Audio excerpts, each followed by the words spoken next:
Selamat siang, shalom untuk kita semua. Hari ini kita masuk di dalam bulan yang baru, di bulan yang ke-6, bulan Juni. Dan kita akan sama-sama belajar tema yang baru, yaitu janji Tuhan tentang penolong. Ya, janji Tuhan tentang penolong. Nah saudara, sebelum saya mengajak Bapak Ibu membaca firman Tuhan, saya ingin bertanya kepada Bapak Ibu Saudara, hari ini saudara termasuk di dalam kelompok yang mana? Kelompok yang pertama adalah kelompok yang orang-orang yang merasa mampu dan mau melakukan semuanya sendiri.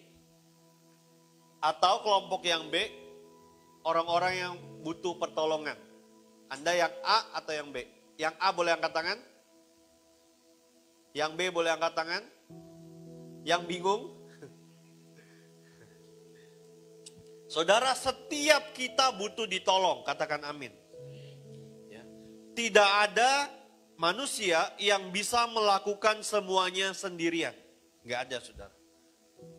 Baju yang kita kenakan bukan saudara sendiri yang jahit, bukan? Ada yang jahit bajunya sendiri? Nggak ada. Sepatu yang saudara pakai sekarang ini, sandal yang saudara pakai, apakah saudara membuatnya sendiri atau saudara beli? Beli kan? Karena kita membutuhkan pertolongan orang lain. Nah hari ini kita akan belajar, tapi saya akan mengajak saudara ke dalam satu pemahaman tentang kenapa kita membutuhkan penolong. Di dalam 2 Timotius pasal yang ketiga ayatnya yang pertama. 2 Timotius 3 ayatnya yang pertama. Sudah ketemu saudara? Hanya satu ayat saja. Mari kita baca ayat ini bersama-sama, 2, 3. Ketahuilah bahwa akan datang masa yang sukar. Nah saya membaca dalam terjemahan yang lain, dalam firman Allah yang hidup, dikatakan begini saudara. Sebaiknya kau ketahui juga bahwa pada masa-masa akhir pada masa-masa akhir, orang Kristen akan menghadapi banyak kesukaran. Saudara bisa cek dalam Alkitab terjemahan firman Allah yang hidup, dikatakan, sebaiknya kau ketahui juga bahwa pada masa-masa akhir orang Kristen akan menghadapi banyak kesukaran. Ya. Kemudian saya coba menggali dalam bahasa Yunani, dalam bahasa aslinya saudara, dikatakan dalam kesukaran itu adalah kalepos, yang artinya adalah kondisi yang sangat berat, sulit, banyak kekerasan, ganas, sengit, bengis. Wah. Dari unsur kata kesukaran ini saudara, kita dapat bayangkan bagaimana keadaan dunia pada akhir zaman. Ya. Tetapi saudara, kalau kita melihat keadaan hari-hari ini, sejak pandemi COVID-19 kemarin di tahun 2020, banyak negara luluh lantah. Ya, ekonominya berantakan. Hutangnya meningkat di mana-mana. Maka jangan heran kalau banyak orang yang kemudian mengalami kejatuhan, bangkrut dan lain sebagainya. Negara aja bisa bangkrut, apalagi kita. Ya saudara. Jadi ketika kita menghadapi hal-hal yang seperti ini gak usah heran saudara.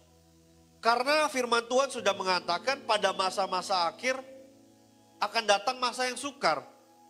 Pada akhir zaman akan datang kesukaran, kesulitan. Dan paling tidak kita sudah melihat hari-hari ini segala sesuatu bukan semakin mudah, tapi semakin sulit. Tidak ada harga yang turun, semua harga naik. Coba tanya ibu-ibu yang ke pasar. Telur berapa sekarang? 30 ribu saudara. Minyak 40 ribuan. Ya. Kan ada promo kadang-kadang. Ya, terus apa lagi saudara? Saudara mungkin yang biasa makan satu mie siap saji, dulu ya saya masih ingat harganya itu 500. Sekarang 2000 lebih saudara. Tidak ada harga yang turun, semua harga naik. Pendapatan naik nggak saudara? Pendapatan tidak naik sebanyak kenaikan harga. itulah akhirnya kemudian kita mengetahui akan datang masa-masa yang sukar ya seperti ini saudara. Cari uang makin mudah apa makin sulit? Itulah firman Tuhan mengatakannya saudara. Akan datang masa yang sukar. Dan itulah kondisi akhir zaman. Jadi gak usah heran saudara. Gak usah heran. Nah, yang menjadi perhatian kita pada siang hari ini bukan soal ekonomi dunia yang semakin sulit. Tapi bagaimana kita sebagai orang percaya menjadi pengaruh di dalamnya. Apakah kita juga turut menjadi faktor yang membuat keadaan menjadi sukar? Ya, saudara baca ayat-ayat selanjutnya mulai dari ayat yang kedua. Dikatakan bahwa manusia akan mencintai dirinya sendiri. Ya, contoh-contoh. Kemarin kan kita ada baptisan nih saudara ya. Kan ada yang foto-foto gitu ya. Ketika saudara lihat foto, yang pertama kali yang saudara lihat foto siapa? Foto orang lain apa foto Anda ada di situ? Daniel kemarin dibaptis. Waktu lihat foto yang dilihat foto siapa? Foto orang lain apa foto Daniel dulu? Ya. Kemudian dikatakan apa lagi saudara? Menjadi hamba uang. Makanya banyak, saya nggak heran kalau ada orang yang akhirnya tidak sempat untuk ibadah. Karena kerja. Ya inilah firman Tuhan. Jadi hamba uang. Mereka akan membual. Membual itu apa? Ngomong besar. Banyak gak orang yang sekarang suka membual saudara? Ya, kemudian apalagi menyombongkan diri. Pamer harta begini begitu. Terus apalagi saudara? Menjadi pemfitnah. Ya, banyak hoax kan kita dengar sekarang. Inilah memang kondisi akhir zaman, jadi nggak usah heran saudara. Kalau kondisi-kondisi ini bermunculan, berarti kita tahu kita sedang ada di akhir zaman. Berarti kita harus siap-siap. Tapi kembali lagi pilihan di tangan kita masing-masing. Ya, tidak ada yang bisa memaksa. Kalau kita mau tetap santai-santai, mau tetap jadi hamba uang ya silakan saja. Kalau kita nggak pusing, apa sih Pak Gembala akhir zaman, udahlah bodo amat. Yang penting tuh gimana cara bisa makan Pak Gembala. Terserah. Karena gereja, kami tugasnya mengingatkan. Ya, termasuk juga mengingatkan diri saya sendiri. Bahwa inilah kondisi akhir zaman. Jangan sampai kita semua yang terutama para hamba-hamba Tuhan juga ikut terlena. Ikut sibuk sana sini. Akhirnya lupa. Bahwa kondisi ini dapat menjerat kita semua. Nah saya katakan tadi bahwa kesukaran yang dimaksudkan jangan sampai kita sebagai manusia yang menjadi faktor penyebabnya. Ya. Karena kalau kita perhatikan saudara, kesukaran yang dimaksudkan di dalam ayat ini bukan hanya bicara tentang keadaan ekonomi yang sulit, tapi juga bicara soal keadaan manusia itu sendiri pada akhir zaman. Kondisi ekonomi sudah sulit, jangan sampai perilaku kita menambah kesulitan hidup itu. Saya ulangi ya, karena faktor ekonomi yang semakin sulit, jangan sampai perilaku kita, karakter kita mempengaruhi, menambah kesulitan hidup itu. Cukuplah ekonomi yang sulit, tapi perilaku kita tetap mencerminkan sebagai anak-anak terang. Amin saudara. Kita gak bisa merubah keadaan. Yang bisa merubah keadaan adalah Tuhan. Makanya kita percaya dan kita menyanyi, ya, bagi Tuhan tidak ada yang mustahil. Karena bagi kita mustahil. Kita merubah diri kita aja sulit. Apalagi merubah orang lain. Apalagi merubah keadaan. Gak bisa saudara. Sekali lagi, merubah diri kita aja sulit. Merubah orang lain juga sulit. Apalagi merubah keadaan. Dikatakan kasih menjadi semakin dingin. Ya, manusia mencintai dirinya sendiri. Kalau manusia mencintai dirinya sendiri, dia peduli gak sama orang lain? Jelas tidak. Namanya aja udah mencintai dirinya sendiri. Dapat kita bayangkan betapa kelamnya dunia yang kita hidupi sekarang ini. Saya sampai mulai berpikir saudara ya, apakah ada yang namanya gotong royong itu masih terjadi sampai hari ini? Kalau kita lihat sepertinya orang menolong, sepertinya orang membantu, sepertinya orang perhatian. Apakah orang-orang ini benar-benar sungguh-sungguh menolong? Atau jangan-jangan dia menolong tapi menjerumuskan. Nobody knows. Kenapa? Karena inilah kondisi gambaran manusia akhir zaman. Manusia mencintai dirinya sendiri. Saya berdoa biar setiap kita orang-orang yang ada di dalam gereja Tuhan tidak termasuk golongan orang-orang ini, amin. Nah, sekarang kita sudah dapat melihat bagaimana kondisi manusia, keadaan dunia pada akhir zaman. Saya mau tanya sama saudara, kira-kira menurut saudara dengan kondisi yang seperti ini, apakah mudah atau tidak mudah bagi kita tetap hidup benar? Mudah atau sulit buat saudara untuk tetap hidup benar dalam kondisi zaman begini? Yang bilang mudah coba angkat tangan. Yang bilang sulit angkat tangan. Yang gak punya tangan angkat tangan. Saudara, tidak mudah bagi kita untuk tetap menunjukkan eksistensi kita sebagai orang benar di akhir zaman ini. Gak mudah, saudara. Anda lihat bagaimana proyek-proyek besar rasanya sulit kalau tanpa namanya mood. Money under table. Nyogok-nyogok. Makanya gak heran banyak orang yang tertangkap karena korupsi. Apalagi saudara, saudara ngantri di traffic light, lampunya merah.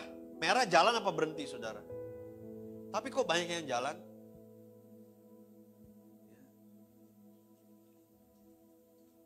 Kalau saudara di lampu lalu lintas, lampunya merah, saudara berhenti apa jalan?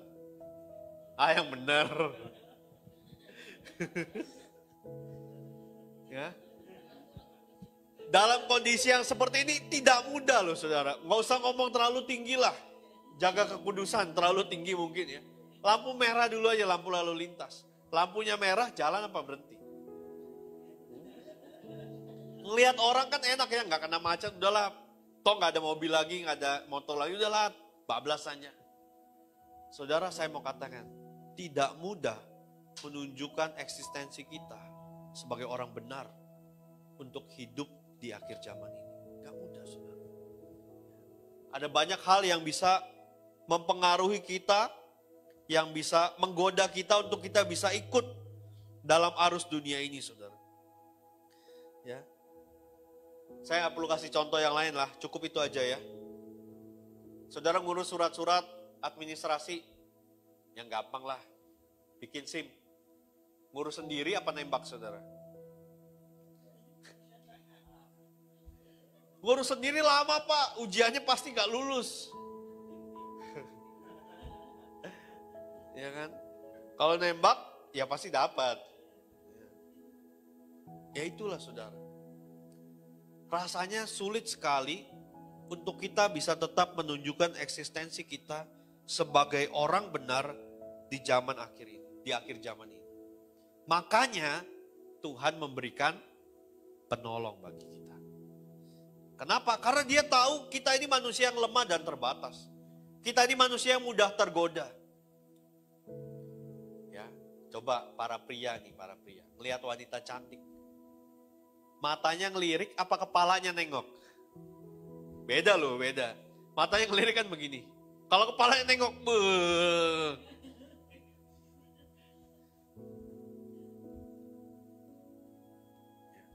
tidak mudah untuk bisa tetap hidup benar di dunia yang sulit ini. Makanya Tuhan berikan penolong bagi kita. Sekalipun kita lemah, kita terbatas, kita mudah tergoda, kita mudah terpengaruh. Tapi pertolongan Tuhan memampukan kita untuk bisa tetap bertahan sampai pada akhirnya. Amin saudara. Kita buka di dalam Yohanes pasal yang ke-14. Yohanes pasal yang ke-14, ayatnya yang ke-16. Dikatakan begini saudara, aku yaitu Tuhan Yesus akan minta kepada Bapa dan ia akan memberikan kepadamu seorang penolong yang lain supaya ia menyertai kamu selama-lamanya. Saudara, Roh Kudus ini dipanggil sebagai Parakletos dalam bahasa Yunani, ya. Para itu artinya berada di sisi, di samping, ya. Kemudian kletos itu artinya dipanggil. Jadi Parakletos adalah seorang yang dipanggil untuk ada bersama-sama dengan kita, di sisi kita. Ya. Itulah Parakletos, itulah Roh Kudus. Nah saudara, Roh Kudus diutus ke dunia ini untuk mendampingi Bapak Ibu Saudara ketika engkau percaya dan terima Yesus. Jadi ketika kita memutuskan untuk menerima Yesus sebagai Tuhan dan Juru Selamat, Dia memberikan Roh Kudus untuk selalu ada bersama-sama dengan kita. Ya. Nah, kalau saudara perhatikan kalimat ini, dikatakan bahwa Roh Kudus itu adalah penolong yang lain. Kenapa dikatakan penolong yang lain? Karena Roh Kudus adalah pribadi yang menjadi kesatuan dengan Yesus dan Allah Bapa. Yang fungsinya salah satunya adalah sebagai penolong bagi manusia. Ketika Tuhan Yesus ada di dunia, yang Yesus lakukan adalah menolong orang banyak. Melakukan mujizat, menyembuhkan orang sakit, membangkitkan orang mati, membebaskan orang berdosa, dan lain sebagainya. Menolong. Maka disebutkan Roh Kudus adalah penolong yang lain, karena dia memiliki fungsi yang sama. Sebagai penolong bagi saudara dan saya. Kenapa disebut sebagai penolong yang lain? Dia sama seperti Yesus, dia sama seperti Allah Bapa, yang salah satu fungsinya adalah menolong. Amin saudara. Jadi dia menggantikan posisi Tuhan Yesus. Ketika Tuhan Yesus terangkat ke surga, Roh Kudus diberikan untuk menggantikan pribadi Yesus. Dialah yang akan menolong dan mendampingi hidup kita sampai selama-lamanya. Dia akan melakukan apa yang Yesus lakukan. Ya, kalau dulu Yesus lakukan mujizat, Roh Kudus pun juga melakukan hal yang sama. Karena apa? Karena dia penolong. Nah sekarang pertanyaannya saudara, apa peranan Roh Kudus sebagai penolong dalam hidup kita? Yang pertama, Roh Kudus sebagai penolong dalam menjalani hidup. Kita lihat kembali di Yohanes 14 ini saudara, dikatakan bahwa dia akan menyertai kita sampai selama-lamanya. Ayat 17, yaitu roh kebenaran. Dunia tidak dapat menerima dia, sebab dunia tidak melihat dia dan tidak mengenal dia. Tetapi kamu mengenal dia, sebab ia menyertai kamu dan akan diam di dalam kamu. Ayat 18 perhatikan, aku tidak akan meninggalkan kamu sebagai yatim piatu. Aku datang kembali kepadamu. Nah saudara, Roh Kudus berperan sebagai penolong dalam hidup kita untuk menjalani hidup ini. Ya. Seperti yang tadi saya katakan, firman Tuhan menggambarkan kondisi pada akhir zaman. Yang begitu sulit, yang begitu sukar. Karena Tuhan tahu kemampuan kita sangat terbatas. Maka dia berikan penolong untuk kita bisa tetap menjalani hidup ini. Ya, jadi tidak usah khawatir. Tidak perlu takut. Roh Kudus mempersiapkan anak-anak Tuhan menghadapi masa-masa yang sukar. Ya. Kita pikir kayaknya COVID itu berat. Tapi puji Tuhan kita bisa lalui saudara. Bukan karena kekuatan kita. Karena ada Roh Kudus yang menolong. Memang dia tidak terlihat, tetapi kuasanya dapat kita alami. Maka Roh Kudus itu menolong, mendampingi kita, menguatkan kita. Banyak orang merasa kesepian di tengah keramaian. Suami istri misalnya, sama-sama berdua. Tapi merasa kosong karena pasangannya tuh tidak hadir secara, bukan pribadinya, tapi secara kekosongan hati. Kalau saudara lihat anak-anak muda, anak-anak remaja gitu ya, banyak juga kan. Kalau diputusin, bunuh diri. Ironis gak saya? Ironis. Yang di sini jangan ya, kalau masih single pun ya gak apa-apa. Gak usah sampai harus bunuh diri lah. Ya. Kenapa saudara? Karena di dalam hidup manusia, siapapun dia, ada satu tempat yang tidak bisa diisi oleh siapapun, kecuali Roh Kudus. Saudara, mungkin kita mencoba berbagai macam cara untuk mengisi kekosongan itu. Ada kalau orang lagi merasa kosong tuh pergi ke mall gitu ya, ada. Ada yang makan, pokoknya makan, beli macam-macam makanan. Nggak tahu habis apa enggak, pokoknya beli. Supaya hatinya merasa puas, penuh. Ada juga orang-orang yang pergi ke diskotik gitu ya, jedak-jeduk. Padahal pulang ya tetap sepi. Ya. Dia pikir kesepiannya itu karena kurang musik. Dia pergi ke diskotik, setelah denger musik ya tetap sepi. Ada orang yang pergi nonton konser, ya gak apa-apa.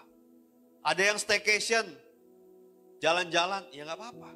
Itu usaha kita untuk mengisi kekosongan. Tapi ketahuilah bahwa kita tidak akan pernah bisa mengisi kekosongan itu oleh hal-hal yang lain. Hanya Tuhanlah yang bisa mengisi kekosongan hidup kita. Ada orang yang ngedrugs, pakai narkoba. Dia pikir setelah itu dia akan hidupnya penuh warna. Iya sih, warna oranye. Pakai rompi, tangkap polisi. Tetap kosong, saudara. Gak ada yang bisa mengisi kekosongan hidup kita selain Tuhan. Kita bisa mencoba berbagai macam cara,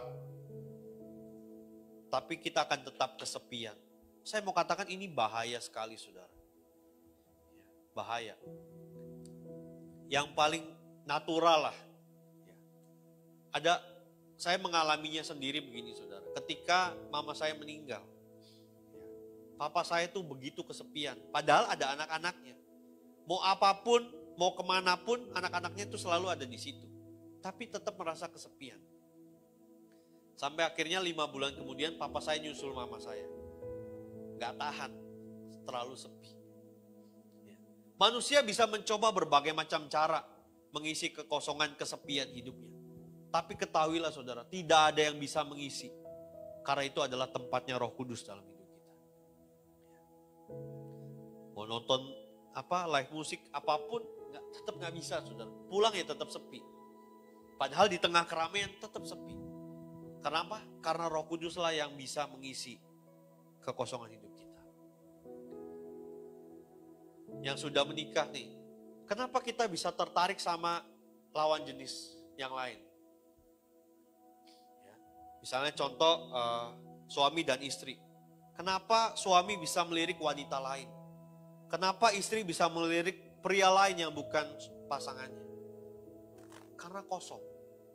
Dia pikir dengan adanya pria lain atau wanita lain bisa mengisi kekosongannya. Percayalah saudara, gak bisa. Itu hanya semu. Yang bisa mengisi kekosongannya hanya Roh Kudus.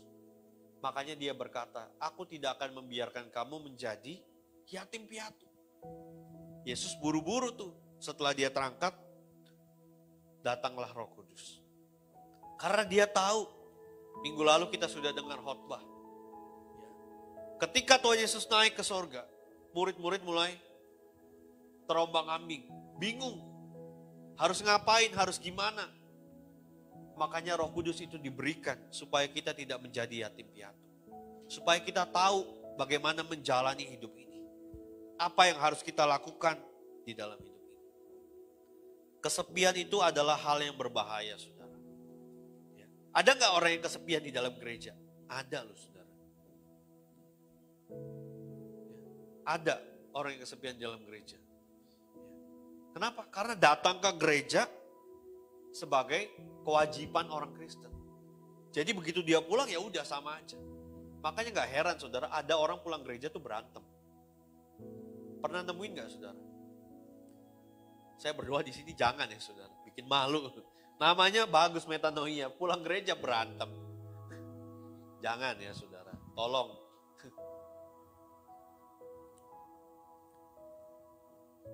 Saudara, saya mau katakan, bersyukurlah kita memiliki penolong. Sekali lagi, sekalipun kita tidak bisa lihat, tapi kita dapat merasakan kuasa dan perlindungannya dalam hidup kita. Saudara, bayangkan kalau, mohon maaf ya, tidak ada Roh Kudus yang menjaga Ibu Email. Apalagi tadi pengemudinya bilang, gak lihat. Bagus dia masih sempat nginjak rem mungkin. Kalau enggak, padahal minggu lalu baru WL ya Bu ya. Iya. Saya aja kaget lihat postingan, loh ini kenapa nih Bu Email? Sekalipun kita tidak melihat, tapi kita dapat merasakan, mengalami kuasa dan perlindungannya. Ya. Makanya izinkan Roh Kudus itu hadir di dalam hidup kita, saudara.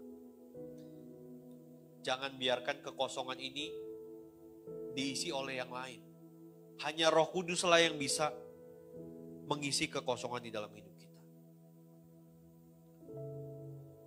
Kenapa dia disebut sebagai penolong, saudara? Tadi di awal saya sudah tanyakan bahwa manusia tidak bisa hidup sendiri. Kita butuh ditolong. Saudara kalau ada masalah, pingin ngerjain beresin masalahnya sendiri atau minta tolong orang kalau bisa? Minta tolong dong, saya juga begitu, saudara. Gak mungkin kan ini kita nyewa gereja terus saya ngecat, saya yang pasang ini semua. Ini gak bisa lah, saudara. Kita butuh orang lain untuk menolong kita. Kalau untuk hal-hal yang begini aja kita butuh pertolongan. Apalagi dalam menjalani hidup yang sulit di akhir zaman. Roh Kuduslah yang menjadi jaminan sebagai penolong bagi hidup kita. Maka kita tidak perlu takut, tidak perlu khawatir menghadapi masa-masa yang sulit. Karena ada Roh Kudus dalam hidup kita.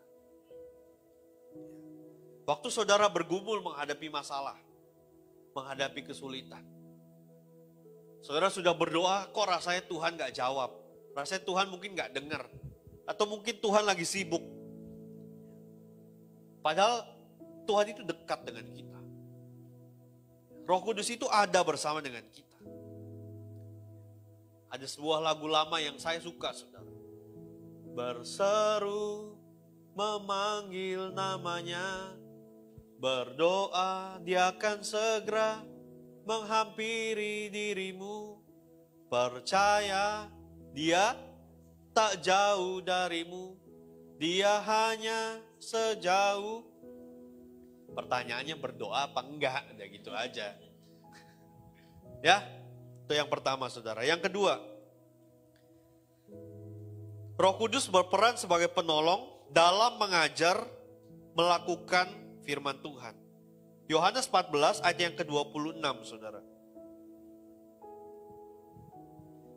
Dikatakan begini, tetapi penghibur, yaitu Roh Kudus, yang akan diutus oleh Bapa dalam namaku, dialah yang akan mengajarkan segala sesuatu kepadamu, dan akan mengingatkan kamu akan semua yang telah kukatakan kepadamu.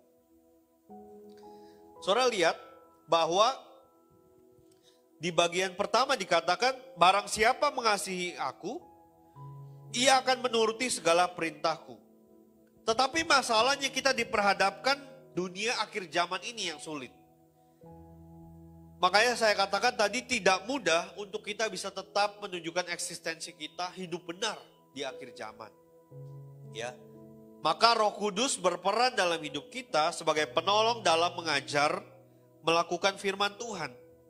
Ya. Di dalam diri setiap anak-anak Tuhan, sekalipun tidak terlihat, tetapi Roh Kudus bekerja menghidupkan firman ini menjadi sesuatu yang berkuasa di dalam hidup kita. Contoh. Waktu kita baca firman Tuhan, kan gak semua kita ngerti. Betul ya, saudara? Bahkan yang sekolah Alkitab pun kalau baca firman Tuhan belum tentu sekali baca langsung ngerti. Mesti dibaca berulang-ulang gitu ya. Lalu kemudian waktu kita tidak mengerti, misalnya contoh. Firman Tuhan berkata, Tuhan akan memelihara hidup kita. Allahku akan memenuhi segala keperluanmu dan lain sebagainya. Kalau kita dengar ayat ini kita pasti semangat dong, kita teriak, yes, amin. Tapi kita nggak ngerti maksudnya apa sih. Sehingga kemudian Roh Kudus membawa kita, mengizinkan kita menghadapi satu situasi atau kondisi yang seolah-olah kita nggak mengerti, tetapi seolah-olah bertolak belakang dengan apa yang kita harapkan.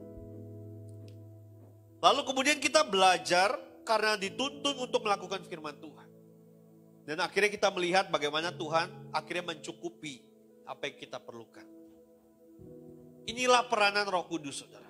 Pertama kita baca, kita nggak ngerti apa maksudnya. Kemudian Roh Kudus menuntun kita, memimpin kita dalam sebuah keadaan, mengizinkan kita ada dalam satu situasi yang kita nggak mengerti. Lalu kemudian kita dimampukan oleh Roh Kudus untuk melakukan firman Tuhan yang kita baca, yang kita dengar, yang kita tahu. Sampai akhirnya kemudian mujizat terjadi. Itulah pekerjaan Roh Kudus. Saya ambil contoh.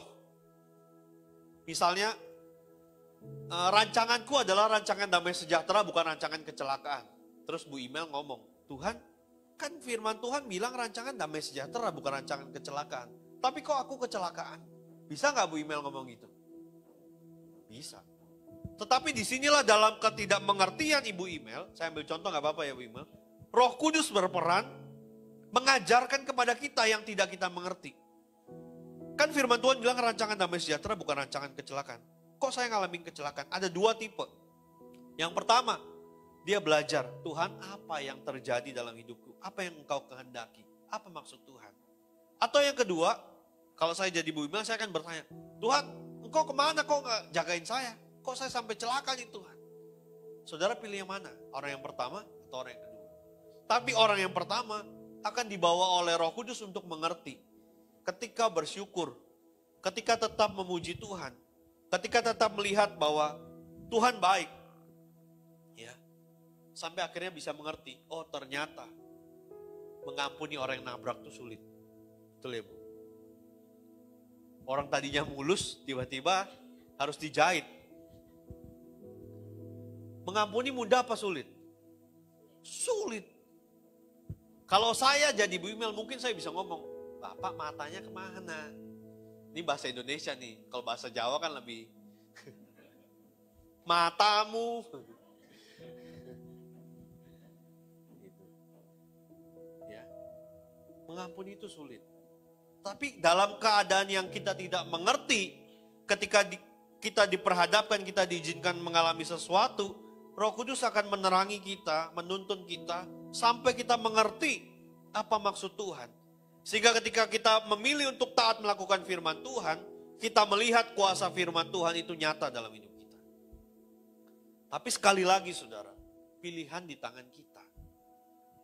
Roh Kudus itu menolong.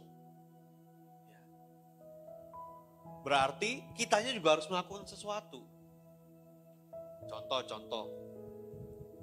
Saya minta tolong Yusuf, misalnya. Contoh Yusuf, tolong ajarin saya main keyboard. Kalau saya belajar, bisa nggak saya main keyboard, saudara? Yusuf udah ngajarin nih, udah nolongin saya. Tapi kalau saya nggak belajar, bisa nggak saya main keyboard? Nggak bisa, saudara. Mau Yusuf sampai berbusa, sampai rambutnya memutih, tetap nggak bisa. Kenapa? Karena saya tidak ada usaha untuk belajar. Roh Kudus juga begitu, saudara. Roh Kudus menolong kita dalam kelemahan kita. Tapi bukan berarti kita diem aja. Biarin aja Roh Kudus. Enggak. Jadi ketika saya minta tolong Yusuf, tolong ajarin saya main keyboard. Yusuf ngajarin, di rumah saya praktekkan, saya pelajari. Saya lakukan.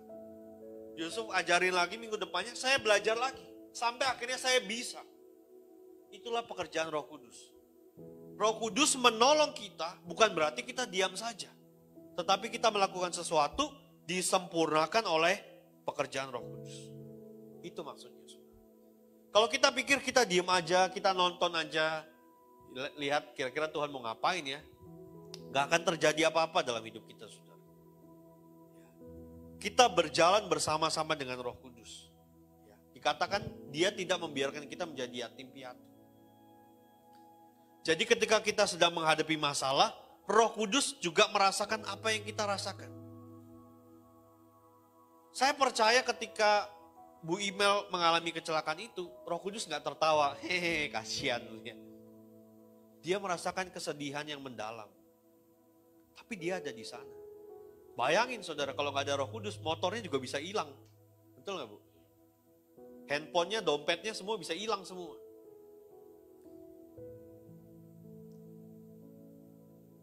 Apa yang kita alami Roh Kudus merasakan saudara.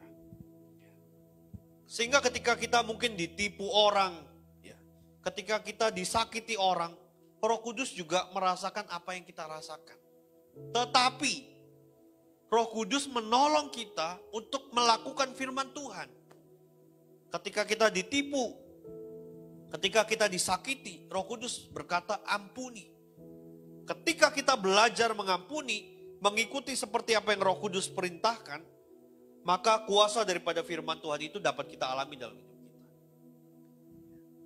Makanya firman Tuhan itu menjadi hidup di dalam hidup kita karena kita lakukan. Kalau kita nggak lakukan ya sama aja. Kita perlu mengambil action, melangkah, melakukan firman Tuhan.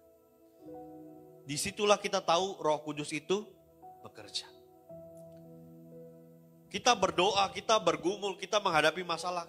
Roh Kudus merasakan apa yang kita rasakan. Tetapi waktu kita berdosa, apakah Roh Kudus ikut berdosa? Roh Kudus merasakan kesedihan yang dalam ketika kita memilih untuk tidak mengikuti firman Tuhan.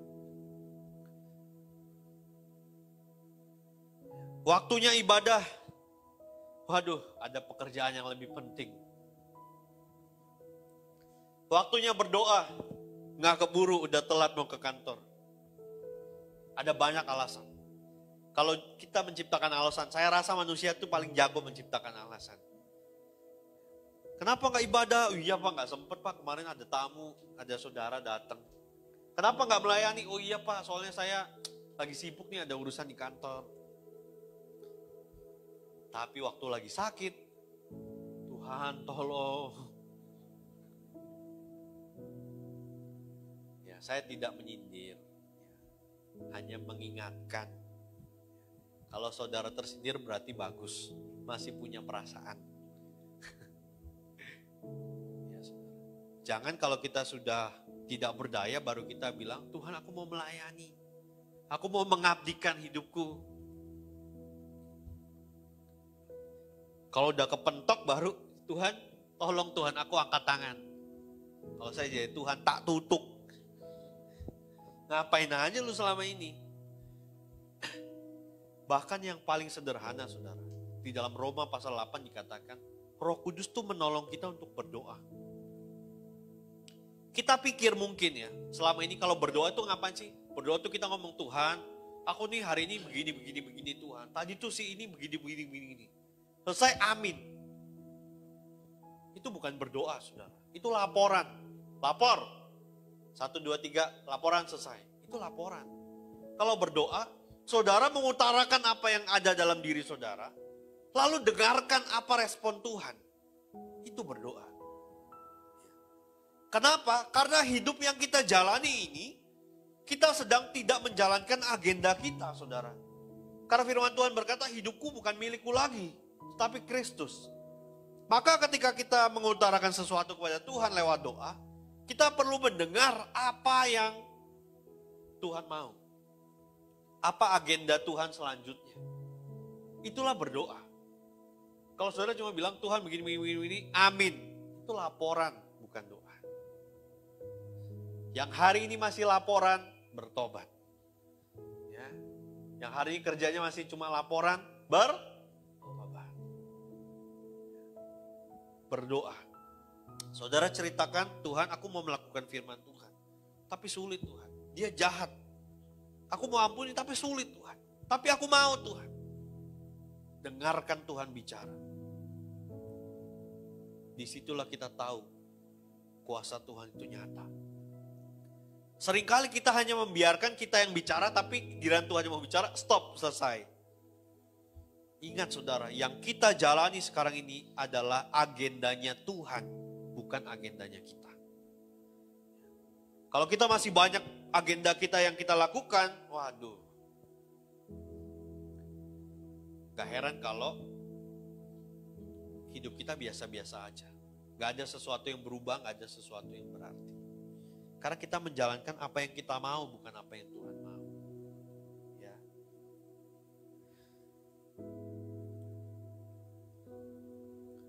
Roh Kudus menolong kita untuk melakukan firman Tuhan. Yang terakhir saudara. Yohanes pasal yang ke-16 ayat yang ke-7 dan 8.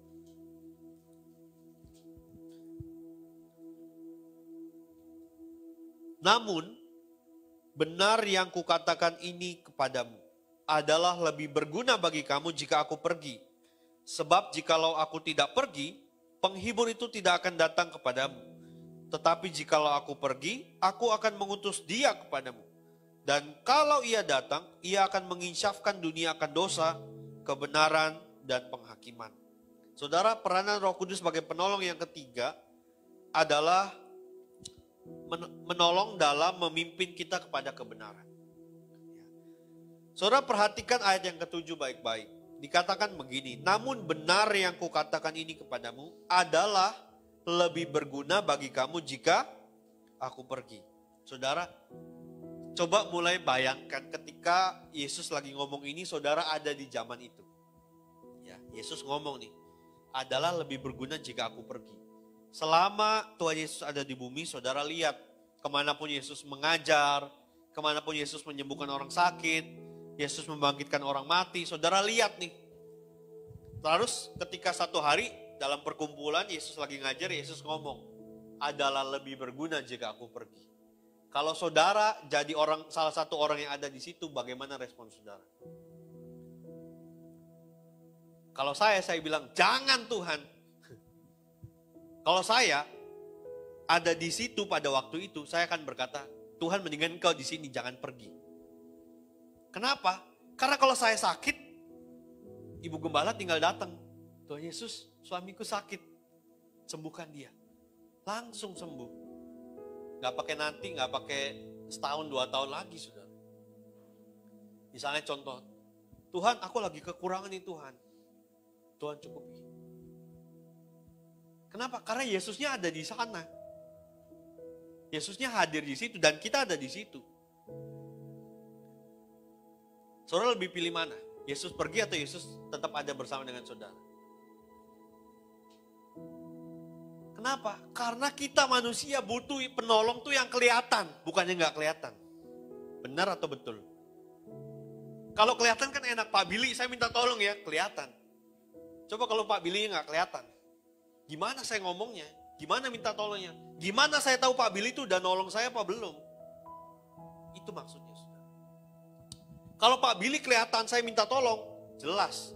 Pak Billy udah jalan belum nih? Udah nolongin saya apa belum? Kelihatan. Kalau Pak Billy nggak kelihatan, saya nggak tahu. Begitu juga kejadian ini, saudara. Kalau Yesusnya kelihatan, saya minta tolong, saya gampang percayanya. Tapi ini kan Roh Kudus nggak kelihatan.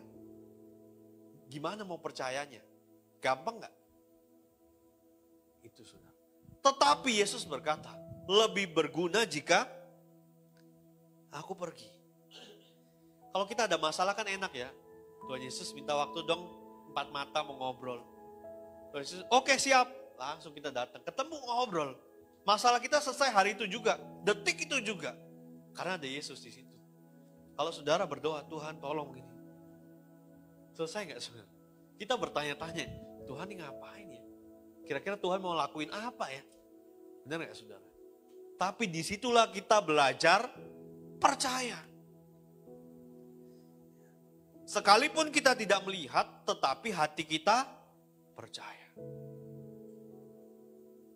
Kenapa Yesus berkata adalah lebih berguna kalau dia pergi? Karena kehadiran Yesus pada waktu di bumi terbatas ruang dan waktu. Misalnya contoh kita di Indonesia nih, saya lagi sakit. Tuhan Yesus di Timur Tengah misalnya. Mau manggil Tuhan Yesus datang aja, lama saudara. Tuhan Yesus mesti beli tiket, tiket lagi mahal. Nanti reschedule ya, wah gawat saudara. Sama seperti kejadian ketika Lazarus sakit. Orang-orang murid-murid memanggil Tuhan Yesus. Tuhan Yesus, itu loh orang yang kamu kasihi lagi sakit. Yesus jalan ke sana aja butuh waktu berapa lama? 2 hari. 2 harinya nunda Pak. Jadi kan Yesus sengaja menunda 2 hari, lalu Yesus sampai. Jadi Lazarus sudah mati. Ya. Saudara, kalau Yesus ada secara fisik, kita yang jauh dari Tuhan Yesus itu kesulitan. Makanya dia berkata lebih berguna jika dia pergi. Kenapa? Karena dia akan memberikan penggantinya, pribadi yang lain, sebagai penolong juga, namanya Roh Kudus. Dan Roh Kudus itu tidak terbatas ruang dan waktu. Hari ini kita berdoa, hari ini kita bisa melihat kuasa Tuhan. Gak perlu nunggu besok, nanti minggu depan, lusa. Gak perlu tunggu kehadirannya secara fisik. Disitulah kita akhirnya mengerti bahwa ternyata Tuhan tuh jauh lebih bijaksana. Kita manusia ini kan egois ya. Tapi Tuhan tuh jauh lebih bijaksana. Kenapa? Karena dia mau merangkul semua orang. Dia mau menyembuhkan semua orang. Dia mau menolong semua orang. Yesus itu adalah penolong kita yang pertama, menyelamatkan kita dari dosa. Dia menebus kita. Tetapi Roh Kudus menginsyafkan kita ketika kita melakukan dosa lagi. Setelah kita menerima Yesus sebagai Tuhan dan Juru Selamat, kan mungkin kita masih bisa melakukan dosa. Tapi Roh Kudus sebagai penolong, dia menginsyafkan kita. Dia menyadarkan kita bahwa kita berdosa dan perlu bertobat. Roh Kudus berperan dalam setiap pertimbangan kita, saudara, sebelum mengambil keputusan. Ya, apa yang akan kita lakukan ini menyenangkan Tuhan atau tidak? Roh Kudus berperan sebagai pemberi pertimbangan. Maka dari itu, saudara, biarkan Roh Kudus itu menjadi kepala atas diri kita. Izinkan dia yang mengatur hidup kita seluruhnya. Bukan kita lagi yang mengatur. Biarkan dia bekerja sesuai dengan kehendaknya dan kita mengikuti saja. Maka kita akan melihat bagaimana Tuhan menolong kita, memimpin kita dalam semua kebenaran. Ya. Ayat yang ke-13, saudara. Dikatakan, apabila ia datang, yaitu Roh kebenaran, ia akan memimpin kamu ke dalam seluruh kebenaran. Sebab ia tidak akan berkata-kata dari dirinya sendiri, tetapi segala sesuatu yang didengarnya, itulah yang dikatakannya.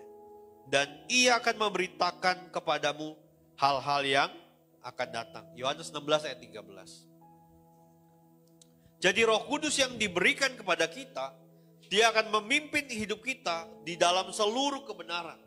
Bukan separuh, tapi seluruh kebenaran. Sehingga hidup kita benar-benar benar. Benar-benar benar. Ya.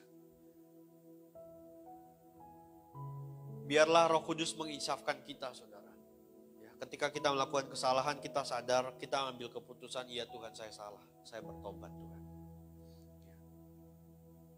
Dia akan menginsafkan dunia akan dosa, kebenaran, dan penghakiman. Ya. Izinkan dia berkarya di dalam hidup kita. Hari ini kita rayakan Pentakosta, supaya kita mengingat bahwa kita tidak pernah menjalani hidup ini sendirian. Ada pribadi yang bernama Roh Kudus, yang diberikan oleh Allah Bapa untuk menemani kita sampai selama-lamanya. Kiranya firman Tuhan siang hari ini memberkati setiap kita. Amin.